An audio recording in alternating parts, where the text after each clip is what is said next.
All right, we are going to answer one of my favorite questions that I get all the time on social media, in my inbox, all the things, whenever I talk about estrogen. Having excess levels of estrogen, or as people more commonly know it as estrogen dominance. Now, before anybody gets super upset that I use the word estrogen dominance, I say that phrase because that's the phrase most people are familiar with. You can Google it. There's other lists out there. People are like, oh my gosh, I identify with having estrogen dominance because the list that's there, I can check off 9 out of those 10 boxes. That seems like me. A lot of times what we do call it is having excess estrogen levels or estrogen processing issues. So, potato, right? That's not what I'm here to talk about. Right? I'm Dr. Beth Westie, women's health and hormone expert.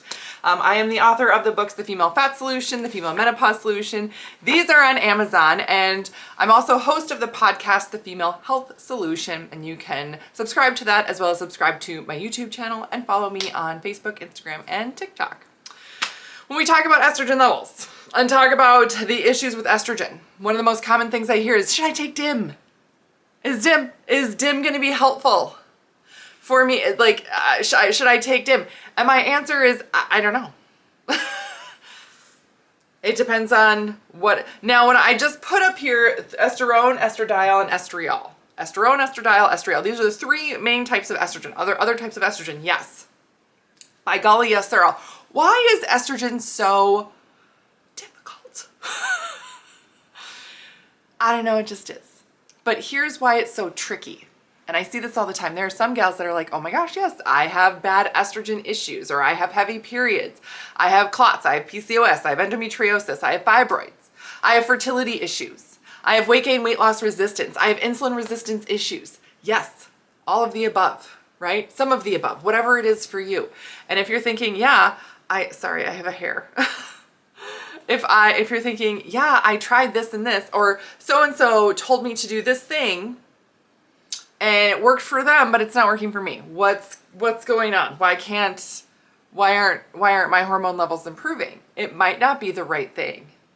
And I actually had somebody who sent me blood labs, and it said that total estrogens were really high, but the estradiol here, just the E2, was fine, was great, perfect level.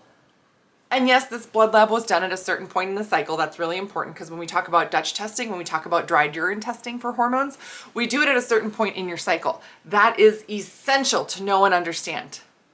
That if you are doing hormone testing at any time, you never know because your hormones fluctuate throughout the month, right? We've all seen that graph. This is important to do at a certain timing. So she had it done at a certain time. Total estrogens were really high, but this was fine. The main type estradiol was fine.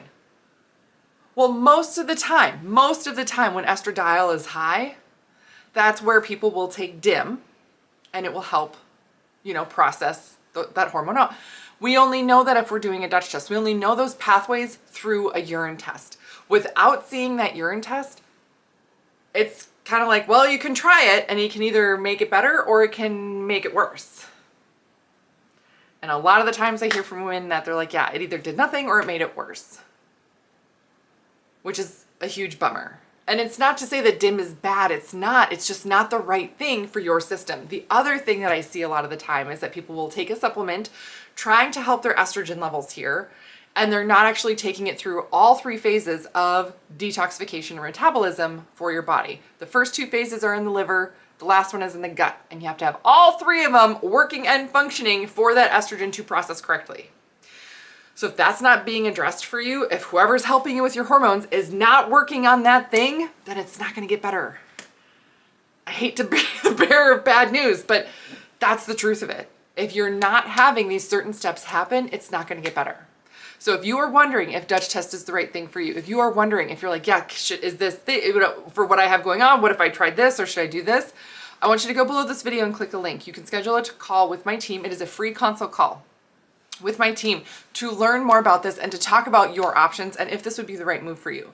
If you're like, yes, this is what I want to do, I want to get a Dutch test, I have links for that as well for you to jump into and dive into getting Dutch testing because it's absolutely incredible to learn more about your system, what it's doing, and really apply the right things for what you have going on. Stop guessing. Target it specifically and you're going to be amazed at the results. That's what I got for you guys today. Let me know if there's any other questions. You can always comment or write me an email or send me a message if you're not comfortable commenting. I hear from women every day all over the world. So make sure you get your questions answered.